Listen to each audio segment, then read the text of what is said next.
Welcome to the Team Engagement Podcast, where leaders of teams share their insights. We discuss 5 questions in about 10 minutes because leaders know how to be concise. And I am very excited to welcome a guest from our friends to the north in Canada, Alberta, Canada to be exact. This is Tyler Foley, and he is the Managing Director of Total Buy-In. Tyler, thank you so much for taking time to be on our podcast today. What would you like the people to know about Total Buy-In? Just that Total Buy-In has been an interesting evolution over the last couple of years. It started out as a safety consulting firm, and that is still going, but has morphed into encompass safety training and now speaker training. And that has become my focus over the last 2 years, is helping people be more confident and take the stage. And I've really enjoyed that aspect of it. That's awesome. I like how it's kind of morphed over the years to something that you're really excited about. So that's great. Well, Tyler, let's jump into the questions. Our first question, share with the audience a success story of collaboration within a team. Well, where I'm at right now with Total Buy-In, I wouldn't be if it weren't for a team effort. What originally started with me asking for VA help has turned into a series of part-time and now full-time jobs for everyone. And even the most recent launch that I have going with my book and the supporting courses that go to kind of be the business that is the speaking training side of Total Buy-In has all been collaboration. And it's been wonderful because I have very early on in my business learned that I don't always know what's going on. And in fact, to rely on the expertise of others has been incredible. So where we're at today is testament to a team that has been put together and curated very carefully by myself and key members of my team, so that we are all sharing in the success of Total Buy-In right now. So the company itself and where we're at right now, 6 years later, is probably my biggest success story from collaboration. Oh, that's great. I love that story. And isn't it a blessing when you have a really effective team helping to run the store, so to speak? Well, and as Awesome. we were talking offline, Sean, mine is great. Right now, Total Buy-In, the safety side, I only have to peek in once every couple of months just to make sure that it's still ticking along. And in fact, I think my team prefers when I don't meddle because they've got the system so well tuned that I don't need to tinker. I just go in and be the pretty shiny face and walk away. That's a great feeling. Thank you so much for sharing that. Question number 2, I hear from other leaders of teams that it can be a challenge to measure engagement. Tell us your thoughts. I don't think it's hard to measure engagement. I think engagement can be very quickly ascertained just by looking somebody in the eye. But I'm also somebody who is a trained professional speaker. I've been speaking on film, television, and stage for 35 years. So I know when my audience is engaged, and I assume that everybody I'm talking to is my audience. So particularly with my team, and it helps that it's small, I know when people are engaged because I can see what the output is. I'm also somebody who absolutely loves metrics. I've loved metrics for a very long time. I used to track my auditions when I was an actor. So I knew what I would wear, what casting directors liked me, the days of the week that I was more likely to book, the times that I was more likely to book. And I've moved that into all of my practices in business. So I can see when a team member is slumping. And it helps me because it may not be the workload. It's very often a personal issue. And by being able to track metrics from an output standpoint or even just a face-to-face check-in, I think it's pretty easy to see when my team is engaged.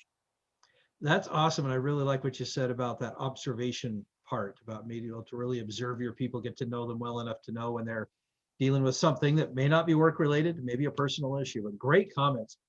Question number 3, Tyler, based on your experience, what is one attribute or quality of a confident leader?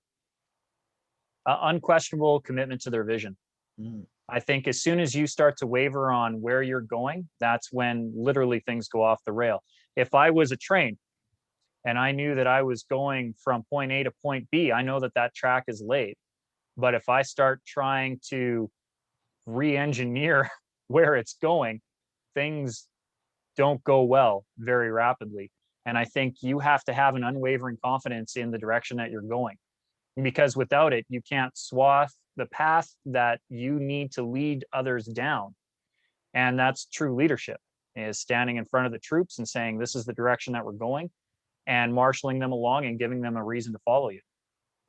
Great insights. Really good information about that commitment to the vision. I really like that. Question number 4, can you share with the audience someone that has had an influence or some kind of an impact in your life? Well, I'm so blessed to have dozens of mentors throughout my life. From one of the first directors that I had in play, Jim Sempt, who was a remarkable man, and I learned a lot from him, talking about getting people on board of a vision and marshaling troops in a single direction. He managed to corral a group of 70 high school students year after year after year for some 20 plus years and get them to put on a Broadway quality production. Not many high schools have 50, 60, $70,000 budgets for their musicals, but Jim was able to do that because not only could he get faculty on board, but he could get parents on board, he could get students on board, and he could get the community on board. So to be able to see somebody marshal those kind of resources and stage shows was incredible. And that has just continued on in my life. I've had so many people who have provided so much insight to me that I honestly couldn't even begin to thank them. It would be like the Oscars, and they'd play me off before I even got halfway through the list. That's fantastic. What a great example of someone who's able to lead and influence the whole community in all different aspects to put something together. Well, thank you so much for recognizing him, and as well as acknowledging all the other people that have had an influence. That's fantastic. Well, our last question, tell us a little bit about your first job. The first job that I ever had was doing phone solicitation for a piano tuning salesman. So Burl's Piano Sales and Service, which unfortunately is no longer around, was a local piano tuner in my province or state. And he would travel to community to community to community, tuning people's pianos. And my job was to travel with him, stay in a hotel, and phone through this community and make sure that his appointment calendar was booked for the week so that he could go through and tune the pianos. Sometimes I would go on the road with him. Sometimes I would do it at from his office. But it was, probably the most enlightening job that I have. I owe a lot of the skill set that I have to this day from the lessons that I learned phoning people, asking them if they wanted to get their piano tuned. It's amazing how many people have, whatever the first job is, how they reference the skills that they learned from the first job, whether they liked it or not. But that's interesting. An appointment center for a piano tuner, that's a first. So that's great.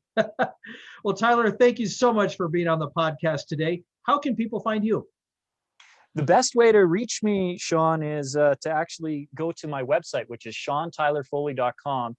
Problem is, I spell Sean the correct way, which is SeanTylerFoley. So the proper Irish, SeanTylerFoley.com. And that's where anybody can find anything that they're looking for when it comes to me.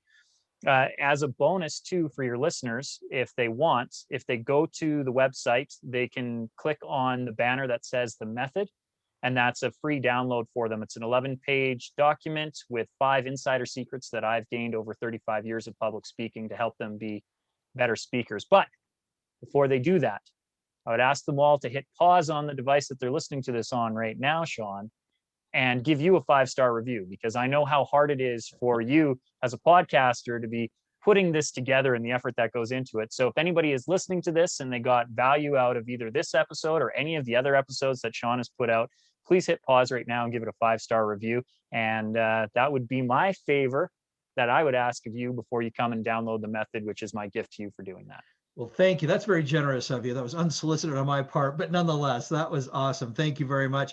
And as a person who enjoys the podcasting and has done some public speaking, I'm going to go check that out, because that is definitely something that is helpful for anyone in a public speaking format. Even if it's a small group, even if you just present to a small team, public speaking is something that can definitely be learned and should be learned by everybody. So I definitely endorse that. Tyler, thank you so much. Really appreciate you. I am going to have to edit out that part about you saying that the name is spelling is incorrect, but I'm teasing you. So if anybody hasn't figured it out, as he mentioned, he spells his first name S-E-A-N. I do the S-H-A-W-N, but that's awesome. I love it. Tyler, thank you so much. This is It was Sean my Richards pleasure. with the Team Engagement Podcast, where leaders of teams share their insights. For more ideas, you can go to teamengagementpodcast.com. Once again, teamengagementpodcast.com. Thanks so much for joining us. Have a great day.